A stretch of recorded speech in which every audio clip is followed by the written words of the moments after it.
విజయం విషాదం. ఆర్సీబీ విజయోత్సవ కార్యక్రమంలో తొక్కిసలాట, 11 మంది అభిమానుల మృతి. చిన్నస్వామి స్టేడియంకు భారీగా అభిమానులు, స్టార్ క్రికెటర్లను వీక్షించేందుకు ఎగబడిన పబ్లిక్. చూడు ఎట్లా వచ్చారు. ఈ సూసుడు చల్లగా ఇప్పుడు ఎట్లా అయిపోయా.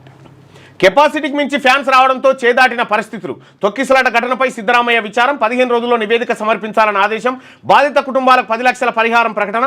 మృతులకు ప్రధాని మోడీ, రాష్ట్రపతి ముర్ము అందరూ సంతాపం ప్రకటించారు.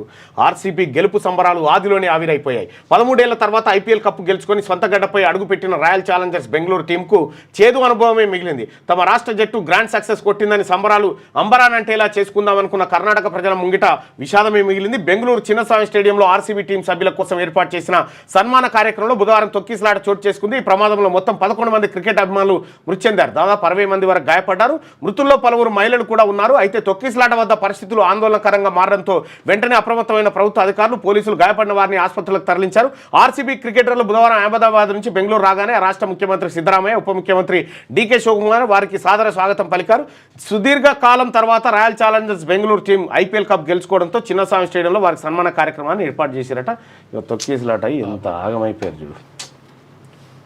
ఇవన్నీ ఎవడు దొక్కుతుండో, ఏం జరుగుతుందో ఇవన్నీ అర్థం కానటువంటి పరిస్థితి. లేటెస్ట్ న్యూస్ తెలుగు మరియు ఇంగ్లీష్ అప్డేట్స్ కోసం ఇప్పుడే క్యూన్యూస్ అఫీషియల్ యాప్ ని ప్లే స్టోర్ నుండి డౌన్లోడ్ చేసుకోండి. సరికొత్త సమాచారాల కోసం క్యూన్యూస్ వెబ్సైట్ ని ఫాలో అవ్వండి. ఛానల్లో ప్రాంతీయ, జాతీయ, అంతర్జాతీయ వార్తలు వీక్షించండి. లైక్ చేయండి.